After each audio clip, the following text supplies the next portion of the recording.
Hello. It's that sentence right there. Is it true objectively? Yes, people in the past learned by stories. But we also learn by stories today. But that feels like an attack on the way I do things personally now. Mm-hmm. I feel like now I'm already in a defensive position. Right? Yeah, there was no...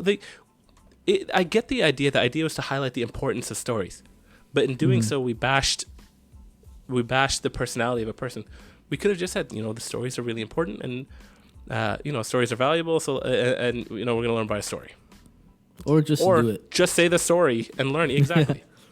We all learn by stories. Like, it's a long, steadfast way of learning. Like, now I get it. There probably is a whole level of nuance behind it where it's like, where's your lecture? You're just gonna teach by a story, like that's.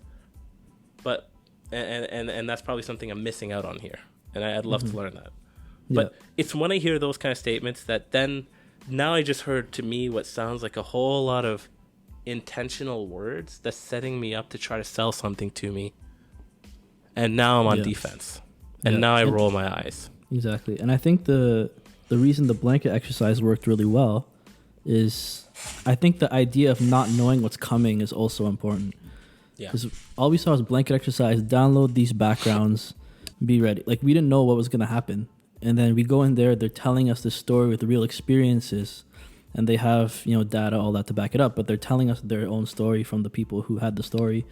We're seeing it visually on Zoom, these are the people who died from XYZ, whatever. And we didn't know what was going to happen. Yeah. Now with this lecture that you're saying, they're spending like a really, really long time prefacing it and giving us these, like, this is what we're gonna do, learn this by the story, and this is the blah blah blah blah, blah. And now that takes us out of giving us the chance to engage with the experience. Yeah, I'm with you. And again, there's probably a whole level of nuance and and understanding that, again, they might have been bashed so much that like this person who's teaching might have been bashed on the topic so much, or whoever what they're representing. That's true. Yeah, you actually have to preface it in order to make that statement, right? To really emphasize that. But I think even then there would be an explanation as to that. Yeah, oftentimes in the past, stories have been bashed for being this, but now we're gonna do this through a story, even and then go from there, do that same explanation, because now you said it. There's a reasoning for that statement initially. And maybe it's nitpicking, but I'm saying, like, this is why I feel the way I feel. Yep. Yeah, I think words matter, but yet it's weird because on the one hand, it's a weird thing when people are scripting their words to a point where it sounds disingenuous. But on the other hand, you still have to choose your words in order to deliver that sentiment that you're just saying, like, properly. Yeah. We're on the age of also YouTube and TikTok and stuff versus TV scripts. I think generally we like, and I think that's why podcasts gain their popularity. Is it's unscripted. People are just going. It's authentic. That's the point. It's authentic, and I think it's when things just don't sound authentic. I think maybe it's just me, but I feel like a lot of folks just generally also have that. That's exactly what it is. That trigger for a lack of authenticity. And for the folks who really look out to these lectures, for example, Dr. Noram's lecture, it's because, I appreciate her lecture, but maybe also because I fit her understanding of it, so I never felt attacked. In fact, more I was like, preach, because I agree with what you're saying. Yeah. Right?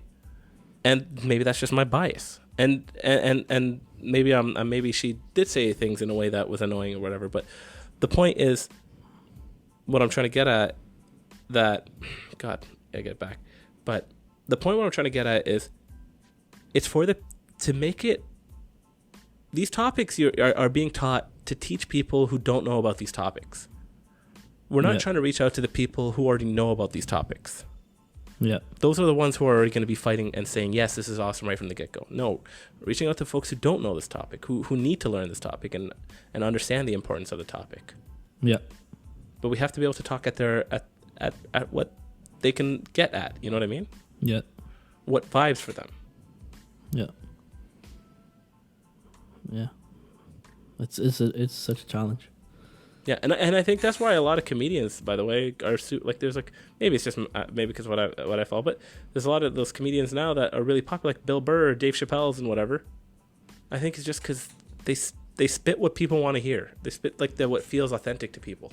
I think that's why comedy is an industry, like comedians, are like a thing in general, because they, especially nowadays, because they give you a break from this like constrained, like scripted, disingenuous thing, or what feels that way for people. And you go to comedy, it's like, thank you. Somebody who's being real with me and not trying to feed me something that they like. Maybe they don't even believe it, or like they're not trying to feed me something. They're not trying to con me. I don't even need to agree.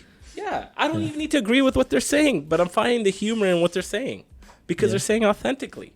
But again, if you come out authentically racist, that's a whole other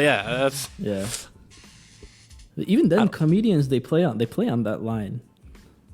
Yeah, they go for, this is what comedy is. They go for tension, and the comedy is the relief of that tension. Yeah. You laugh when tension releases. Yeah. Oh, we made it out of that one alive. Yeah. You know, like exactly. And if Kevin Hart or whatever came in and made a comedy set about the topics we're talking about right now, I'm sure it would slap. I'm sure everybody would be dying. Yeah. You know? Exactly. Yeah. And that, I think maybe, yeah. But if you see like a scripted comedy set, oh my God. Exactly. They're all scripted. Honestly, they all practice it really hard. But when it doesn't feel natural or it feels scripted, it feels practiced, it's like... Yeah. And I don't know if it's scripted. I think they have like outline. But I think they're still delivering it from a real place, and like they're telling the story in their own words. Yeah. I don't think they transcribe a whole script of stuff. Like no, probably not. But they're like, all right, I'm going to talk about this, and then I'm going to talk about that, and then I'm going to talk about this. But they are practiced because they do have to set those. They do have to say, I'm going to talk about this, and then this. Yeah. Because sometimes you have to set up a punchline. Yeah. But you're right. Like they come out at it what sounds genuine, or at least the story and their intention was genuine. Like. Yeah. Or even not genuine. It's just to be funny. Yeah. To point out an absurdity, but yeah. And even if the story is fictitious, there's something real about it that's grabbing us. There's something real that we're relating to. Yeah, exactly. Especially if it's just odd day. Like, yeah, I'm thinking like Dave Chappelle. He's great with that. Like I was thinking about the R. Kelly jokes. I was thinking about those. Oh, that was Chris Rock. Yeah. Those were Dave Chappelle did some of that too. Did he? Oh, I gotta hear that. Yeah, you're on echo again, I think. Why do I do that? I think that's a great. I think it's a good spot to echo my way out of here. Hello.